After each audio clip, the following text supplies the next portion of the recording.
5 mind hacks for people who travel a lot and now are stuck at home. I constantly traveled the world. For the last 4 years I've been to countless amounts of countries, and I've learned a lot about how to basically cope in isolation. Number 1, go out for long walks.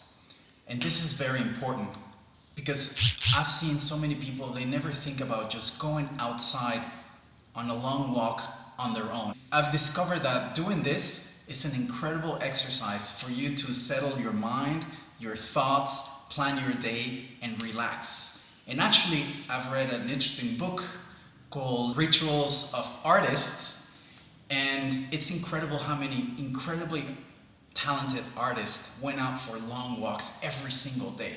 Write stuff down.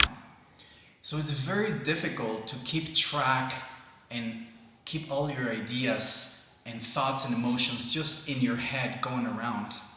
So what I found really useful is everything that I feel or important thoughts that I have or insights, I immediately write them down in my journal. As you can see, I have a lot of stuff in here, and everything that is important, I just write it in my journal. The benefits are very clear.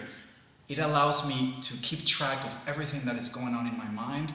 Very important stuff, write it down. And actually, it helps me diminish stress levels because I don't have to waste time remembering what is important. I just look at my journal and it's all there. And also, it's a great way to express more emotions and feelings. Manage your Facebook, Instagram, and YouTube time. So now that we're spending a lot of time in our homes, it's very easy just to spend hours and hours in front of our phones and or laptops. These applications and social media sites are designed to suck your time. So I definitely recommend you to spare an hour and a half per day of just using those sites. And there's an amazing tool called Block Site. You should definitely check it out. And you can block the sites and you would basically stay away from them. 4, explore solitude. And what I mean by exploring solitude, I mean really embrace time you spend alone and embrace all your thoughts and emotions that come when you're doing that. Instead of feeling sad and depressed and anxious, I think this is an interesting opportunity to face those feelings. So it's kind of a different thing saying loneliness and solitude. Solitude is a way, it's like a mental exercise that you, instead of avoiding being alone, you embrace being alone, and everything that comes into your mind, just explore and explore and explore. Number 5, approach the unknown with curiosity. This is a phrase that I really like a lot, and the reason is that most people are scared of the unknown. And this, a very interesting example is people are usually concerned or afraid, or they get stressed when doing something they've never experienced before, or a place they've never been at before.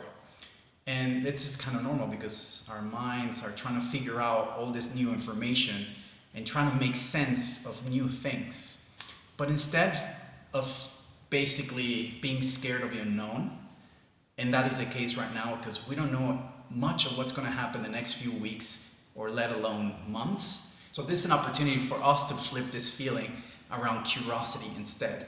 And what I mean by that is when the feelings of the unknown come, it might be interesting to see it from a different lens, as in, what can you learn from the unknown? And one interesting example is when people go traveling to a country they don't know anything about. When you just arrive there, you don't know anything, you don't know the people, you don't know the culture, but this creates an opportunity for you to learn so much from the unknown. So if you thought it was interesting and you got some insights, subscribe to my channel, and you have some more mind hacks that you would like to share about how you've been coping that could be of use for the rest of the world, let me know in the comments.